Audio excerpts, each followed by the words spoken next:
Python tutorial സീരീസിൻ്റെ പുതിയൊരു അധ്യായത്തിലേക്ക് സ്വാഗതം. നമ്മൾ ഇന്ന് ചർച്ച ചെയ്യുന്നത് പ്രിന്റ് ഫംഗ്ഷനെ കുറിച്ചാണ്. പ്രിന്റ് എന്ന് പറയുന്നത് ഒരു ബിൽറ്റ് ആയിട്ടുള്ള ഫംഗ്ഷനാണ്. പ്രിന്റ് ഫംഗ്ഷൻ നമ്മൾ എഴുതുന്ന കമാൻഡ് ലൈൻ ആപ്ലിക്കേഷനുകളുടെ ഔട്ട്പുട്ട് പ്രിന്റ് ചെയ്യാൻ വേണ്ടിയിട്ടും നമുക്ക് പ്രോഗ്രാമിൻ്റെ അകത്ത് എന്തെങ്കിലും എറർ ഉണ്ടോ എന്ന് ഡീബഗ് ചെയ്യാൻ വേണ്ടിയിട്ട് സഹായിക്കുന്ന ഒരു ഫംഗ്ഷനാണ്. പ്രിന്റ് ഫംഗ്ഷനിൽ ഉപയോഗിക്കാവുന്ന എല്ലാ ആർഗ്യുമെന്റുകളെ കുറിച്ച് നമ്മൾ ഇന്ന് ചർച്ച ചെയ്യുന്നില്ല. കുറച്ച് ആർഗ്യുമെന്റുകളെ കുറിച്ച് നമുക്ക് ഇന്ന് ചർച്ച ചെയ്യാം. അതിന് വേണ്ടിയിട്ട് ഞാനിവിടെ print_fn.py എന്ന് പറയുന്ന ഒരു ഫയൽ ക്രിയേറ്റ് ചെയ്യുന്നു. Print hello world. ഇനി പ്രോഗ്രാം റൺ ചെയ്യാൻ വേണ്ടിയിട്ട് ടെർമിനൽ ഓപ്പൺ ചെയ്യുക. ന്യൂ ടെർമിനൽ, അതിനുശേഷം പൈത്തൺ print_fn.py. നമുക്ക് ഹലോ വേൾഡ് എന്നുള്ളത് പ്രിന്റ് ആയിട്ട് വന്നിട്ടുണ്ട്. നമ്മളിവിടെ കൊടുത്തതിന് വാല്യൂ എന്നാണ് ഈ ഒരു ആർഗ്യുമെന്റിന് പറയുക. അപ്പോൾ നമുക്ക് കോമയിട്ട് എത്ര വേണമെങ്കിലും വാല്യൂസ് കൊടുക്കാം. അതായത് ഹലോ വേൾഡ് ഫ്രം പൈത്തൺ എന്ന് ഞാനിവിടെ അടുത്ത ആർഗ്യുമെന്റ് ആയിട്ട് കൊടുത്തിട്ടുണ്ട് കോമയിട്ടതിന് ശേഷം. അപ്പോൾ ഈ ഒരു argument hello world from Python നമുക്ക് ഔട്ട്പുട്ടിൽ പ്രിന്റ് ചെയ്ത് തരും. അടുത്ത ആർഗ്യുമെന്റ് എന്ന് പറയുന്നത് സെപ്പ് ആണ്. ഓരോ വാല്യൂ എന്ത് വെച്ച് സെപ്പറേറ്റ് ചെയ്യണം എന്നുള്ളതാണ് സെപ്പിൻ്റെ അകത്ത് നമ്മൾ കൊടുക്കേണ്ടത്.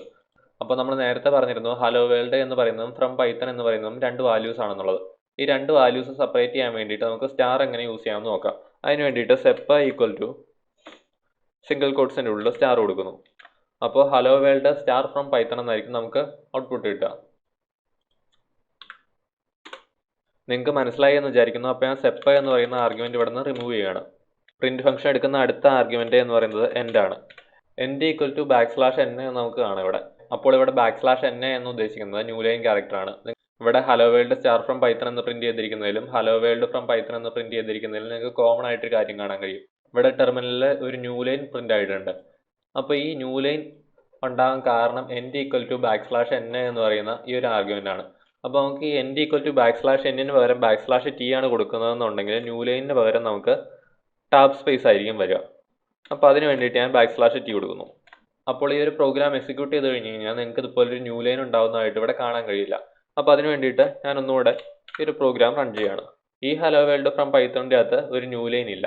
അപ്പോൾ നമ്മൾ അടുത്തൊരു പ്രിന്റ് സ്റ്റേറ്റ്മെന്റ് എക്സിക്യൂട്ട് ചെയ്യുകയാണെന്നുണ്ടെങ്കിൽ നമ്മൾ ന്യൂ ലൈൻ ക്യാരക്ടർ ഒഴിവാക്കി ടാബ് സ്പേസ് ഇട്ടത് കാരണം അടുത്ത ലൈനിൻ്റെ അകത്തായിട്ട് നമ്മുടെ അടുത്ത പ്രിന്റ് സ്റ്റേറ്റ്മെന്റ് പോവില്ല. പകരം ഒരു ടാബ് സ്പേസിന് ശേഷമായിരിക്കും അടുത്ത പ്രിന്റ് സ്റ്റേറ്റ്മെന്റ്. അപ്പോൾ ഹലോ വേൾഡ് ഫ്രം പൈത്തൺ എന്നതിന് ശേഷം ടാബ് സ്പേസ് കഴിഞ്ഞിട്ട് ഹായ് എന്ന് പറയുന്ന ഈ ഒരു പ്രിന്റ് സ്റ്റേറ്റ്മെന്റിന്റെ ഔട്ട്പുട്ട് കാണാം. നമ്മൾ പ്രതീക്ഷിച്ചതുപോലെ തന്നെ ഹായ് എന്നുള്ളത് ഒരു ടാബ് സ്പേസിന് ശേഷമാണ് വന്നത്. പക്ഷേ നമുക്ക് ഇവിടെ ഒരു പുതിയ ന്യൂ ലൈൻ ക്യാരക്ടർ കാണാൻ കഴിയും. അതായത് \n ഈ ഒരു പ്രിന്റ് സ്റ്റേറ്റ്മെന്റ് രണ്ടാമത്തെ പ്രിന്റ് സ്റ്റേറ്റ്മെന്റിന്റെ എൻഡ് എന്ന് പറയുന്നത് ഡിഫോൾട്ട് ആയിട്ട് \n ആയത് കാരണമാണ് ഇവിടെ ഒരു ന്യൂ ലൈൻ ക്യാരക്ടർ കാണാൻ കഴിയുന്നത്. അടുത്തായിട്ട് പ്രിന്റ് സ്റ്റേറ്റ്മെന്റ് എടുക്കുന്ന ആർഗ്യുമെന്റ് എന്ന് പറയുന്നത് ഫയലാണ്. ഫയൽ നമുക്ക് എന്താണെന്നുള്ളത് ഫയൽ ഹാൻഡ്ലിങ്ങിന്റെ സമയത്ത് ചർച്ച ചെയ്യാം. പൈത്തന്റെ പുതിയ വെർഷനുകളിൽ ഇത് കൂടാതെ ഫ്ലഷ് എന്ന് പറയുന്ന ആർഗ്യുമെന്റും കൂടി ഉണ്ട്. ആ ഒരു ഫ്ലഷ് ആർഗ്യുമെന്റ് എന്താണെന്നുള്ളതും നമുക്ക് വരും വീഡിയോകളിൽ എപ്പോഴെങ്കിലും ചർച്ച ചെയ്യാം. അപ്പോൾ ശരി, വീണ്ടും കാണാം.